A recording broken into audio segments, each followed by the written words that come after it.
O programa a seguir não é recomendado para menores de 12 anos.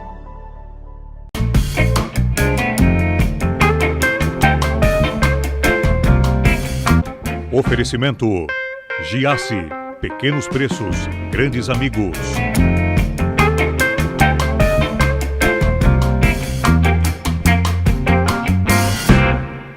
O cara fez campanha pro Bolsonaro, entrou de cabeça nessa onda e hoje é deputado estadual. Mais de 30 mil votos e ele se diz contra a corrupção. É isso, Gessé Lopes?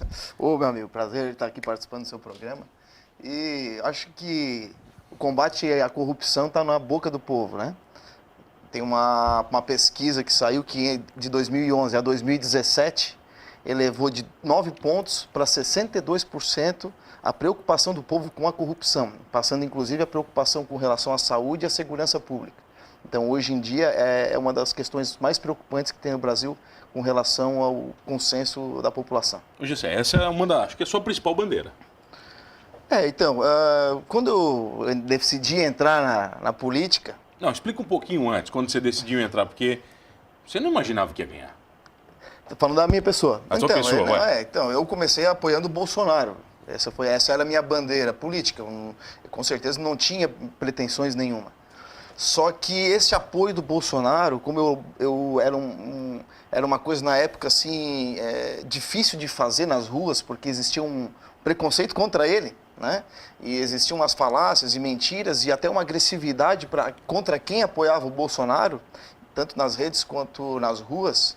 Então, como eu encabeçava isso, eu fui o primeiro a botar adesivo no meu carro, fui o primeiro a botar uma camiseta dele, eu que botei a clínica à disposição para a gente fazer os movimentos do Bolsonaro, eu virei uma espécie de referência, né, do Bolsonaro aqui na região a partir de 2014, 2015. Eu que fiz grupos, eu que fomentei os grupos de WhatsApp, de internet, eu botava nas minhas redes sociais, eu defendia, né?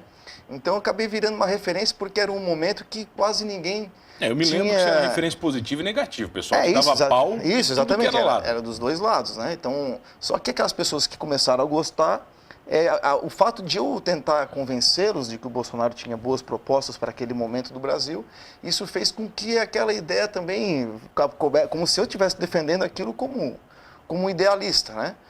E isso foi tomando uma proporção. Quando chegou perto das eleições, fui convidado pelo pessoal do PSL para coordenar o PSL aqui na região. Você não tinha pretensão nenhuma, só queria defender o Bolsonaro? Tanto que a primeira conversa que nós tivemos foi que eu fosse candidato e fosse presidente. Aí eu falei assim, não, candidato eu não quero ser, mas eu quero ser o presidente para ajudar. Daí eles aceitaram, não, então tá. Aí tu acha os candidatos da região, aí nós começamos a ir atrás dos candidatos. Então, inclusive, o Daniel Freitas foi nós que corremos atrás dele, né, para ele vir pro partido. Brincando ou não, nós convidamos ele para ser, inclusive, candidato a governador, assim, né? Porque até então a gente não tinha naquele momento. Tudo era assim, tudo era muito assim, e poderia ter sido governador hoje. A gente fala que ele poderia hoje ser o governador do estado. Mas é melhor o Dani em Brasília ou o Dani aqui? Ou o Dani como governador? O governo do Moisés está fazendo... Tá bacana, tá tranquilo. Então, um governo bem técnico, então estou gostando. Então, aí eu comecei a coordenar o PSL aqui na região e daqui a pouco, na busca de nominatas, o meu nome saiu ali naturalmente, como eu estava sempre na frente, fazendo entrevista, fazendo evento, fazendo churrasco com o Bolsonaro. Isso que em pesquisa? Você tem alguma pesquisa ou não? Não, entre nós ali. Entre nós ali, entre nós. E aí começou até que o Daniel veio, me incentivou também a participar, outro veio, então vamos lá, né? Não tem eu, mais uns 2, 3. Conversei com esses 2, 3 que já estavam se movimentando, se eles não se importavam, porque eu estava entrando no meio do caminho. Eles me deram apoio, eles entenderam até que o momento seria meu, porque eu já estava com esse movimento, né?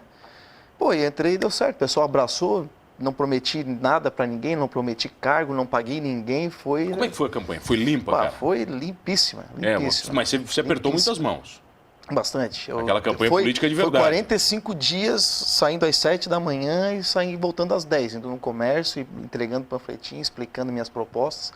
E a minha principal proposta, eu sempre tinha aquele medo, né? Porque eu sabia que na política tinham pessoas boas. Mas é sempre aquele jargão, né? É tudo vagabundo, é tudo ladrão, é tudo mamador, né? Da teta do governo. E eu precisava fugir desse jargão. Então, por isso que a minha primeira proposta, a minha principal proposta era o corte de privilégios, né? Então, eu fiz um estudo, uma análise do que um deputado ganhava. Até, inclusive, foi interessante, porque o meu primeiro objetivo, eu venho da iniciativa privada, ganhava bem, assim, muito bem, inclusive, como dentista. E eu precisava saber o que se compensava eu sair da largar minha vida privada. Isso, eu precisava, eu tenho uma vida, tenho uma família, precisava saber se compensava. Valia a pena, Então então a minha primeira indignação foi quando eu tentei achar no site da transparência e não achei nada. Não consegui entender o que era, o que tinha, o que estava disponível. Eu tive que ir atrás de pessoas especialistas em mexer naquele site para achar para mim. Então já não é coisa de povo, né? Por povão. Já não é. Então, assim, por isso que aí eu me indignei e falei assim, porra, se eu ganhar, a primeira coisa que eu vou fazer é botar mensalmente tudo que eu gastar na Assembleia, tudo que partir do meu gabinete, do meu mandato, eu vou expor na internet. Eu vou botar o que eu tenho disponível e o que eu uso. Eu já falei assim, não, eu vou botar a minha transparência. A pessoa que quer saber da minha transparência vai saber todo mês. Independente da Assembleia. Independente. Então eu faço a minha transparência isso foi uma das minhas propostas. Então, a pessoa já não queria que você ganhasse por causa disso. Então. Eu acho que sim. Já de começo. Eu acho que sim, já saí patinando na de saída. E a minha segunda indignação foi quando eu encontrei. Aí quando eu encontrei os valores, aí eu vi que realmente era um absurdo. Quão absurdos são, Gisele? Por exemplo, na época que eu achei, ainda tinha, porque ano passado, por exemplo, tinha o auxílio moradia de 4.000 e poucos reais. O auxílio moradia. Hoje não tem mais, graças a Deus. Mas na época tinha. Na época também tinha o saúde limitado. Tudo poderia ser tratado em qualquer lugar do país e tu ser todo custeado pela Assembleia. Por exemplo, aquele Aldo que morreu, né, faleceu, mas ele gastou 6 milhões no Albert Einstein. Ele todo custeado pela Lesc. E outros também, teve vários, 1 milhão, 2 milhões, 3 milhões, todo mundo sendo tratado nos melhores hospitais. Também, eu falei que não pegaria, não aceitaria, nem mesmo que aí tu também tem a opção de ter um valor para te fazer o teu próprio, para te fazer um valor disponível para te fazer a tua carteirinha na Unimed, plano de saúde. Eu também rejeitei, eu ia pagar do meu próprio salário. Tem o carro que é hoje cada deputado tem um carro à disposição? Tem direito a um carro à disposição que tem um custo de média aí de 4.500 a 5.000 por mês, esse carro, um aluguel de um Corolla. E se tu não pega esse Corolla, tu tens o direito de receber na mão R$ 6.012 por mês, como forma de indenização, por tu usar o próprio carro, né? Essas coisas absurdas. E tudo isso aí eu vou somando. E aí já deu vintão aí, nessa brincadeira que você falou aí. Mas só que aí, como eu te falei, não tem mais o auxílio moradia, né? Mas aí tem outras coisas, o gabinete sul, vamos dizer, mas o gabinete de base, que também tem uma disposição de alguns valores, diária, combustível, passagem aérea. Mas tem um limite de gasto? Diárias. Você tem um limite de gasto como deputado? Você pode gastar até tanto? Tem um limite. Mas deve ser gigantesco. O verba de gabinete, por exemplo, para salários é de 112 mil reais mês. A minha proposta é de usar até 60% no máximo. Tá? Então vai fazer sobrar os outros 40%. Mas como é que os outros deputados te enxergam quando você começa a falar isso? Eles não gostam. Eles querem a tua cabeça, imagina. Não gosto. Não gosto porque, inclusive, eu faço minha prestação de conta, eu colo na porta do meu gabinete lá. Que a pessoa entra, passa no corredor e tá ali. O cara vai adorar, os outros adoram. Então. No começo eles tiravam e botavam fora, botavam do lado, aí agora eles não tiram mais, porque eu sempre boto um novinho. Então tá lá a prestação de conta, quem passar lá vai saber quantos que o gabinete gasta. Então eu acho que esse respeito com o dinheiro, né, porque as pessoas assim, por exemplo, eu tenho o nosso colega que está economizando, porque é da minha cidade, e eu não dei os parabéns para ele, vou dar. Ele está deixando de gastar, que se não fosse eu fazendo isso, ele não faria. Outros estão com essa cobrança das pessoas, também estão começando a ficar mais... E isso ajuda, né? O exemplo, já que eu não posso propor o fim disso, ou a diminuição, ou uma regulamentação disso aí.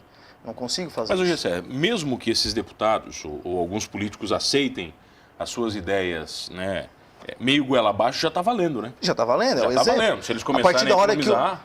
o povo tem que cobrar deles, né? Então isso acontece, cada vez que eu faço a prestação, eles marcam os deputados tudo embaixo. Mas eu quero saber realmente o quanto você sofre de pressão lá dentro por pensar desse jeito. A pressão vai ser no estamento burocrático, né? Por exemplo, tem alguns algumas burocracias para te propor coisas, né? E aí eles começam a te podar isso? Começam não, eles simplesmente falam assim, ó, se tu continuar assim, a gente não vai aprovar nada teu aqui. Eles falam assim mesmo, na minha cara. A gente vai continuar assim, se tu fizer assim, não vai dar. Se tu fizer assim, tu vai querer, não vai conseguir. E também estou sendo podado dentro do próprio partido por causa dessas condutas, né? Porque os outros não fazem, só eu faço. Então, isso sempre deixa eles numa saia justa. Mas isso é uma promessa de campanha, já falei que não vou parar de fazer. Vou continuar fazendo e vou somando. Hoje, 6 meses já como deputado, te arrependeu de alguma coisa? Nada. Nem tudo tá certo. feliz como deputado mesmo? Tô, porque eu sou bem idealista, né? Eu tô lá por um ideal, não tô lá para ficar 4 anos mamando. Não, eu tenho lá um objetivo de fazer alguma coisa diferente, de fazer uma legislatura diferente. Muita coisa eu entendi depois que eu cheguei lá. Né? Eu cheguei lá assim com algumas ideias, cheguei lá e vi que talvez não era o meu propósito, não era bem aquilo, seria outro propósito. Mas te chamaram no cantinho, Gessé, e falaram só, Gessé? Só o meu partido. Nunca? Um deputado falou, Gessé, que isso? Dá uma aliviada. Sim, Gessé, devagarzinho. pô, Já chegaram uns 2 assim, mas não me chamaram, mas numa oportunidade de conversar assim, ó, vai, pega leve, vai devagar, te dando aqui, inclusive prefeitos aqui também já. Tô te dando uma dica, eu tô aqui há mais tempo. Isso, sempre aquelas dicas maravilhosas, né? Mas então eu não tô lá para agradar as pessoas, assim, para agradar todo mundo, não vou conseguir agradar, e muito menos agradar os meus colegas lá. Eu sou um cara simpático, né? Eu vou lá, recebe todo mundo, bate papo com todo mundo? Converso todo mundo, falo todo mundo, não fico fechado lá, não sou assim. Agora, meu voto não tem preço. Tem deputado que nunca é visto lá? Tem uns caras que tu nunca enxerga ele lá? Tem. Não, tem uns caras que nunca estão lá, pô. Estão sempre trabalhando muito, já sempre trabalhando muito. Acontece isso aí? Isso é uma coisa que, inclusive, eu ainda não fui para a tribuna falar, mas tem pessoas que eles falam, né? Tô viajando para cá, tô viajando para lá, tô viajando. Pô, mas a gente é pago para estar aqui vendo as leis, revendo e votando. Tem um trâmite, tem um custo aquela casa. Tu não tem que sair dali para fazer não sei o quê. Terça, quarta e quinta, pelo menos, quando funciona, você tem que estar ali, participando, vendo o que entra, vendo o que sai, vendo o que é bom, o que é ruim, analisando. Tem gente que chega lá para votar, não sabe o que vai votar, não sabe o que tem para votar. Isso para mim é um absurdo e o principal objetivo do legislador é aquilo ali. Você lê tudo, Gessé, o que passa? Tudo que vem? Até tem indicação, moção, tudo. Eu voto contra a moção que ele lá... Eu cheguei lá, eu cheguei nos primeiros dias... Moção o quê? Moção rosa, essas coisas? Nome de rua? Moção assim, essas tranqueiras assim? Que é uma homenagem pro não sei quem que fez não sei o quê. Aí eu leio tudo aquilo ali, que chega a ordem do dia, chega ali minutos antes, eu pego e começo a ler, daí às vezes eu gosto muito de olhar os que o PT faz, né? Aí eu olho ali, isso aqui eu não concordo, e no começo assim eu queria, mas eu vou votar contra isso aqui, cara. Daí eles assim, não se vota contra, deixa, tu vai se desgastar, assim, do próprio partido, o pessoal me dizendo assim. Eu ficava agoniado com aquilo, assim, sabe? Mas não pode, porque isso aqui vai lá pro site, vai estar as pessoas vendo que eu votei favorável àquilo ali. E aí tava lá o PT agradecendo o sindicato, não sei do que. Aí eu comecei a votar contra, eu não quero nem saber. Eu vou lá, me falo assim, eu não vou votar a favor, tal. E agora até tem algumas outras pessoas... Já começaram a se contaminar também. Então eu comecei a fazer isso aí. Então, contra as minhas, às vezes vão lá. Mas as partes ideológicas, assim... Mas vamos falar um pouquinho mais dos projetos na volta, pode ser? Vamos lá. Show de bola. Comigo hoje aqui, ele que é deputado estadual, mais de 30 mil votos, Gessé Lopes. Fica comigo que eu já volto. Voltei aqui no programa Humanos. Eu tenho o prazer de receber ele, que é um cara que tem as suas ideologias bem definidas, é faca na caveira. Faz jiu-jitsu também? Faço jiu-jitsu. Ainda faz? Não, tô... Agora acabou. parado. Karatê também, não faz mais nada? Tá difícil. Acabou. Só Agora musculaçãozinha. Só política? Faço uma academiazinha para manter, né? Deputado Gessé Lopes aqui, poxa. Vai querer ir para reeleição ou tá muito cedo para falar sobre isso? Quem decide é o povo. Você não decide nada, Gessé? Não, se o pessoal que me apoiou lá achar que eu fiz um bom trabalho e achar que eu devo continuar, vamos lá. Eu tô aí, né? Quero ajudar. Mas é pouco tempo também, né? 6 meses, não dá tempo para muita coisa ainda. Não deu para muita coisa, deu para... O máximo que eu consegui fazer é entender como que funciona aquela casa lá. O quão errado as coisas acontecem lá. É decepcionante mesmo? Bastante porque, por exemplo, vou dar um exemplo bem prático. Existe lá a CCJ, é a primeira comissão onde um projeto entra. Porque ali deve ser feita uma análise técnica do produto e não uma análise política. O que é isso? A CCJ é a Comissão de Constituição e Justiça. Eles pegam o projeto e eles analisam se aquele projeto pode ser proposto pela casa. Por exemplo, geralmente o que mexe em orçamento, o orçamento do Estado, a gente não pode propor, porque quem faz isso é o administrador, é o executivo. Então a gente não pode propor lá que se aumente o honorário de alguém, que se dê mais privilégio para um, ou que tire isso, que aumente secretaria. A gente não pode propor coisas administrativas, ou que faça a reforma da escola tal, ou que estadualize as estradas municipais não sei de onde. A gente não pode fazer coisas, levar para o Estado coisas... Mexeu na grana não pode. Não pode. Tá? Então, basicamente, isso aí. E aí tu chega lá, e são medidas populistas, né? São medidas que atrai uma certa popularidade, porque são questões financeiras. Atrai visibilidade, voto, imagina. Exatamente. Então tu chega lá num lugar desse, na CCJ, e são 10 políticos fazendo análise técnica. Ou seja... Fazendo análise política. Análise política. No final eles debatem o mérito, porque ali não é para debater o mérito, é para debater a constitucionalidade do projeto. Eles debatem méritos, uns ou outros tentam, até melhorou esse ano, mas ainda está ruim, mas hoje o governador vetou um monte de coisa inconstitucional. Inclusive o STF já disse que 80% dos projetos passados nas assembleias e na Câmara é inconstitucional. Porque é isso, aí chega lá, é o projeto do amigo de todo mundo. Eles precisam de 6 votos, passa. Aí vai para a tramitação, aí é um voto popular, ninguém vota contra, aí vai para o governador. Aí o governador pega assim, isso aqui é inconstitucional. Pronto, tchau. Aí ele pega, veta. Aí ele veta, aí ele volta para casa, o veto. Aí tu geralmente derruba, porque as pessoas têm medo de votar contra um projeto popular. Por exemplo, a questão do hospital lá, de 10% lá para o hospital que queria destinar, garantir esses 10%, é um projeto inconstitucional. Voltou para cá só eu e o Bruno que votamos contra. Enchi a casa cheia, as galerias cheias de pessoal do hospital, ninguém teve coragem de votar contra pela constitucionalidade, só eu e o Bruno.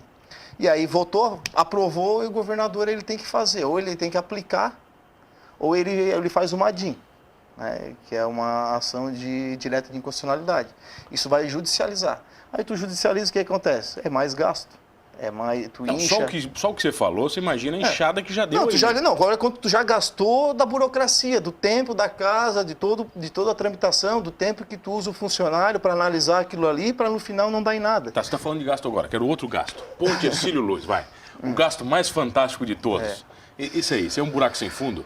Então, nós estamos ainda trabalhando uma base, né, do que aconteceu lá. Nós estamos lá ainda nos anos 90, 80. Estamos em 90 ainda? Porque o forte, o quente vai ser de 2004 para cima. Dali vai ser, tem as licitações mais pesadas ali. Você não tem medo de mexer nisso tudo, Gessé? Não sei. Às vezes as pessoas me perguntam, não sei, acho que, sei lá, não passa as coisas pela minha cabeça, talvez. Eu falo o que tem que falar, às vezes eu falo e pronto.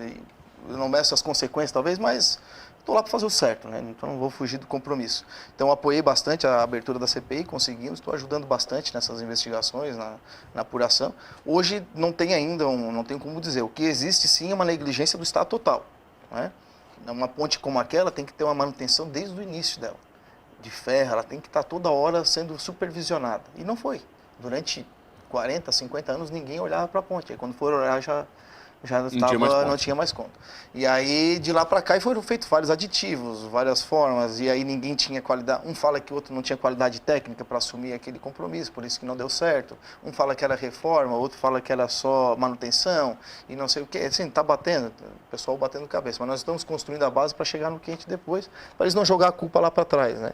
Então a gente está construindo o que foi os anos 80 e 90 da ponte, e depois para a gente começar a apurar onde realmente tende a ter maiores problemas. Quando é que tudo isso acaba? Você acha que esse ano ainda, 2019? Não, obrigado, né? Porque tu tens 120 dias e tu pode prorrogar para mais 120 dias. Então já está acabando agora esse mês, e aí a gente prorroga para mais 120. Obrigado, a gente. Aí você tem que encerrar. E aí o que? Inicia a CPI, é isso ou não? Não, a CPI já começou. A CPI já começou. Isso aí é a CPI, essa Isso investigação e a documentação das empresas, a gente já fazendo sabatinando os empresários da época, os diretores da época. Como é que é? Você chama o empresário, bota uma cadeira e... É isso. E dá uma judiada nele? Começa a questionar. E aí, claro, a gente tem todo um amparo técnico por trás, né? Desembargador, advogados, tudo que a própria Assembleia oferece. Não é uma invenção da tua cabeça. Não, né? não. Tudo dentro da legalidade, tudo dentro do documento, é tudo documentado, assinatura, contrato, é tudo como se fosse um negócio... E se você for vencido nesses processos todos? Como assim? Se você não conseguir levar para frente isso tudo? Você pensa nisso? O que nós fazemos ali é apurar e mostrar para o cidadão, ó, o erro está aqui. A gente não pode prender ninguém. Aí depois, com esse laudo, a gente leva daí para quem pode fazer isso. Mas nós temos que dar uma satisfação para o povo. Ó, o erro da ponte está aqui. O erro foi isso. Quem mexeu foi isso, mexeu assim. Está aqui, ó. Aí a gente vai lá, leva para o Ministério Público e está pronto. Né? Então, é isso que nós vamos fazer. E o sistema não vai te corromper? Meio corromper? É. Em que sentido? No sentido de que você entrar nas maracutaias, entrar nas tretas, você não tem medo disso? Não. De ser vencido por isso, pelo cansaço, cara? Eu acredito que não. Vai ser sempre combativo? Esse vai ser sempre o teu... Esse é o meu jeito. Eu sempre falo, eu não tenho ambição de ficar ali para sempre, eu não tenho ambição de me reeleger, de... Querer ser governador, isso. Não, você não pensa nada disso? Quem trabalha assim, ele entra dentro do estamento. Ele entra dentro daquele jogo político que tem. Ao qual hoje já estou sendo retaliado pelo próprio partido, porque eu não tenho algumas votações que eu não vou com o partido. E aí isso causa um desconforto. Né? Bem grande, eu imagino. É, bem grande. E aí eles vão me cortando, vão me podando, não vão me dando abertura, não vão abrir as portas, mas eu não vou deixar de apoiar o governo independente. Você acha que esse seu jeito de fazer política é o jeito que todo político deveria ter? Ou não é muita pretensão sua, um político tão novo, pensar assim? Eu acho que eu represento uma nova política. E acho que a nova política ela tem alguns itens que são necessários, que é obrigado tu seguir. Não adianta tu dizer que é da nova política e chegar lá e fazer a mesma coisa. Então a transparência, a economia, a técnica, o foco. Não é o meu principal objetivo, é a análise das proposições, é fazer as tramitações de lei e não sair por aí atrás de feitos do governo e ficar batendo foto igual papagaio de pirata. Que, aparecendo bem, só. Só aparecendo, dizer que fez, que levou e no final é um dinheiro que só está voltando para o povo de alguém que pagou para o governo fazer aquilo ali. Eu sou um pouco cético com relação a isso, mas não estou menosprezando, tem que ser feito. Eu, como deputado, eu posso indicar, ó, tá feia a coisa lá, né? Mas não vou ficar lutando lá dentro para poder conquistar isso do governo, entendeu? Isso é consequência, ó, levei lá, a escola tá ruim, tá feia a coisa lá, o governador, se puder dar uma olhadinha lá, e aí ele vai fazer a análise dele. Mas nessa barca que você está navegando, você está sozinho, cara? Ou tem mais gente com você na Assembleia? Cara, eu acho que talvez o Bruno Souza tem uma linha bem parecida com a minha, mas não sei se nós pensamos 100% iguais, assim.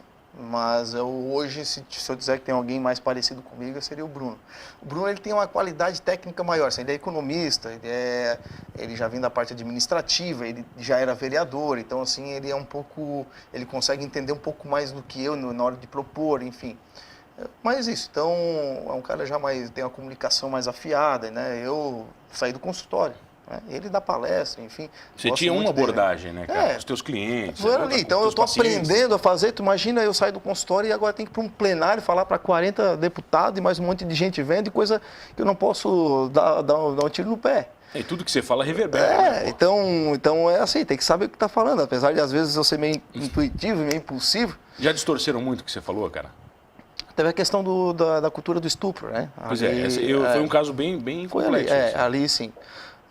Eu acho que no mais isso. Porque eu procuro, apesar de eu ser assim meio... Falo o que quer, o que pensa, eu acredito que a minha conduta, ela não dá margem para as pessoas me atacarem de forma que seja assim, realmente vai me derrubar ou vai me desmoralizar, enfim. Crítica, você recebe muita crítica? Rede social, pessoal? Só elogio. É mesmo? O pessoal não te critica, cara? Não, eu só recebo crítica da esquerda, né? Daí para mim é um elogio. Aí é combustível para você? Aí é elogio, boa, vem de ti, pô, que bom. O dia que tu me elogiar, eu começo a repensar. Eu vou ficar preocupado. Enquanto isso, tá bom. Tá, deputado, novos projetos. O que está vindo para aí em 2019? O que você vai inventar? Então, assim, eu não... A questão é o seguinte, projetos de lei. Eu não estou lá para fazer lei. Com certeza eu vou ser um dos que menos vai apresentar projeto de lei. porque eu acho que nós já temos muitas leis. O que a gente pode aqui ajudar o Estado com lei? Né? Eu acho que acho que a gente ajuda muito mais se a gente tirar a lei, tirar a burocracia e não interferir em iniciativa privada e procurar, e eu estou ali trabalhando nesse sentido, não só propondo alguma coisa, estou trabalhando, tem aquela do recesso parlamentar no final do ano, né? Acabar com o recesso, que eu estou trabalhando em cima disso aí. Você quer diminuir ou acabar? Eu quero acabar com o recesso no meio do ano. No meio do ano? No meio do ano. Então já fiz, foi meu primeiro projeto. E então meu projeto dentro da Assembleia seria mais nesse sentido. Tá todo mundo te amando lá. Todo mundo me ama. Então eu quero acabar. Então, assim, eu quero mais é tirar leis. Então, estamos trabalhando como tirar leis, ver essas leis que não funcionam mais, que atrapalham, enfim. E a gente está, nosso gabinete foca mais em tirar leis do que fazer leis, né? E aí analisar as que vêm, né? Você analisa e luta por uma construção de justiça técnica, critica bastante. Pô, faz uma análise técnica, tá ali. Eu não tenho que ir lá conversar contigo para te passar isso aqui, tu tens que olhar se a coisa é boa ou não. Não voto em bloco, eu não dou meu voto para bloco, para partido, para governo. Seu voto é seu? Meu voto é meu, eu faço lá no meu gabinete, entro lá, analiso, tenho a assessoria técnica que me ajuda, a gente constrói, eu vou para votação já tudo, o que eu vou fazer? Não tem conversa, não tem ninguém que vá ali e vai mudar meu voto. Entendeu? Se alguém mudar meu voto é porque eu não estou convicto daquilo ali. Ou eu sei lá qual é a pretensão de cada um. Sabe uma coisa que a gente não pode mudar? Okay. É o tempo, acabou o programa, infelizmente. Não tem jeito. Então aí, volta na próxima. Vai ter que voltar, não tem jeito, demorasse para vir, hein? Pois é. Você tá mais de mês na lista que você tá me enrolando. Pois é. Deputado. Não, mas fica à disposição aí. Prazer te receber. Opa. Tá, o pessoal quer te encontrar. Meu celular é o mesmo há 14 anos. Mas dá para rede social também? Tem também, tem pessoal? Tem as redes sociais ali, Gessé Lopes, deputado Gessé Lopes. Deputado Gessé Lopes? Vai estar lá. Gabinete aberto? Hoje eu vou lançar a minha prestação de conta somada ao maio já com mais de 400 mil reais economizados. Você coloca o quê? Nas suas redes sociais? Boto nas redes sociais lá. Então dá uma conferida. É isso, fechou? Fechou. Prazer receber ele, deputado estadual, mais de 30 mil votos. E o cara está sendo odiado na Assembleia Legislativa. Deputado Gessé Lopes, aqui comigo. Você já sabe, 2 entrevistas inéditas, todas as noites, aqui comigo, Mano Dal Ponte, no programa Humanos. E não esqueça de uma coisa, fazendo conta direitinho ou não, fazendo projeto ou não, colocando as coisas como nos seus lugares, somos todos humanos.